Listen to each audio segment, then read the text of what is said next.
Benarkah Thomas Stamford Raffles adalah pencetus pajak di Indonesia yang kita kenal hingga sekarang? Ataukah pajak sudah dikenal jauh sebelum itu? Mari kita simak bersama ulasannya. Satu Hari Satu Sejarah dan Edukasi episode 62. We House, manajemen langsung 100 lebih homestay di Jogja. Kalau kita menilik sejarah perpajakan di Indonesia, ternyata pajak di wilayah Nusantara sudah ada sejak zaman Jawa kuno. Meski saat itu tentu belum digunakan istilah pajak, akan tetapi istilah yang digunakan adalah upeti. Perbedaan istilah ini juga memiliki perbedaan konteks. Upeti berupa hasil bumi diberikan kepada raja sebagai persembahan. Karena pada masa itu raja dianggap sebagai wakil Tuhan dan apa yang terjadi di masyarakat dianggap dipengaruhi oleh raja.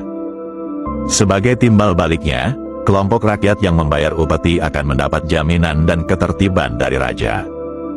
Hal ini bisa kita lihat dari beberapa prasasti Jawa kuno yang menyebutkan mengenai upeti-upeti ini. Prasasti Kineu misalnya, yang berangkat tahun 907 Masehi, yang ditulis di zaman Kerajaan Mataram kuno di bawah Raja Dyah Balitung. Prasasti ini menyebutkan mengenai pengemplangan yang dilakukan oleh petugas pencatat pajak, yang melaporkan luas sawah yang lebih besar dari ukuran sebenarnya, yang membuat pengelola sawah harus membayar pajak yang lebih besar dari seharusnya. Tidak hanya menarik upeti secara umum, beberapa prasasti di era Mataram kuno juga menyebutkan mengenai pajak bagi profesi tertentu, seperti yang terjadi di era Maharaja Empu Sindok yang tersirat di dalam prasasti Muncang yang berangkat tahun 944 Masehi. Selanjutnya, di masa-masa penjajahan, sistem pajak ini juga dibawa masuk oleh para penjajah, dibuat baru ataupun mengadopsi sistem pajak yang telah diterapkan di negara jajahan yang lain. Di masa VOC, ada istilah yang disebut dengan kontingenten.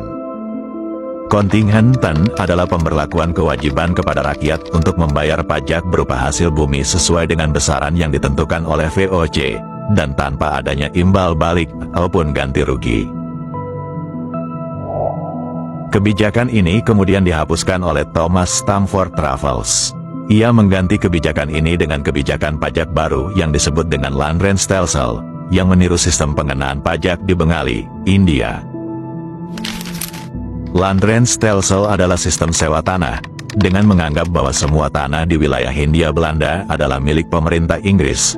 Siapapun yang hendak mengelola tanah meskipun tanah itu adalah miliknya sendiri, tetap harus membayar uang sewa kepada pemerintah. Sistem pajak inilah yang nantinya menjadi cikal bakal pengenaan pajak bumi dan bangunan atau PBB. Meski bukan orang pertama yang mencetuskan pajak, akan tetapi beberapa sejarawan menilai bahwa Raffles lah yang memberikan gagasan di Nusantara bahwa sebuah negara harus dibiayai dengan pajak, bukan lagi hanya terbatas kepada penarikan hasil bumi masyarakat untuk diekspor oleh pemerintah yang berkuasa. Sejarawan Ong Hok Ham misalnya, dalam buku Wahyu yang Hilang, Negeri yang Guncang, menyebutkan bahwa Raffles adalah penguasa barat pertama yang meletakkan dasar finansial baru bagi negara kolonial di Nusantara. Inggris dan koloninya, menurut dia, harus dibiayai dengan pajak. Konsep pajak sebagai sumber pemasukan negara di Nusantara diperkenalkan oleh Raffles. Perbedaan mencolok lain yang dilakukan oleh Raffles adalah peralihan objek pajak dari wilayah ke individu. Kalau pada masa kerajaan dan VOC sebelum Raffles, pajak menyasar kepada hasil bumi setiap daerah, maka di era Raffles, pajak ini menyasar langsung kepada petani dan yang dibayarkan lebih cenderung kepada uang, bukan hasil bumi. Dengan singkatnya masa kepemimpinan dan pendudukan Inggris di Jawa, ide Raffles ini memang urung untuk direalisasikan secara langsung.